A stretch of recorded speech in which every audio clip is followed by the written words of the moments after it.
nagpapatuloy ang mapaminsalang pagbabanta ni Bagyong Pipito habang ito ay kumikilos papalayo sa mga karagatan sa silangan ng Bicol Region. Papalapit naman ito sa silangang bahagi ng Central Luzon at anumang oras mamaya ay posible na ring tumama ang sentro nito sa bahagi ng Polillo Islands o di naman ay sa Aurora o Quezon Province.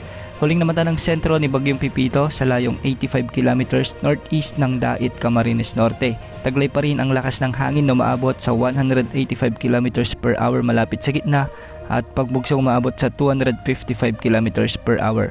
Isa pa rin itong super typhoon category na kumikilos ng west-northwest sa bilis na 15 kilometers per hour. Sa ngayon nakataas pa rin ang tropical cyclone wind signal number 5 sa eastern portion ng Polillo Islands at ng Calaguas Island. Signal number 4 naman sa northeastern portion ng Camarines Sur, ang nalalabing bahagi ng Camarines Norte, ang northern at western portions ng Catanduanes, ang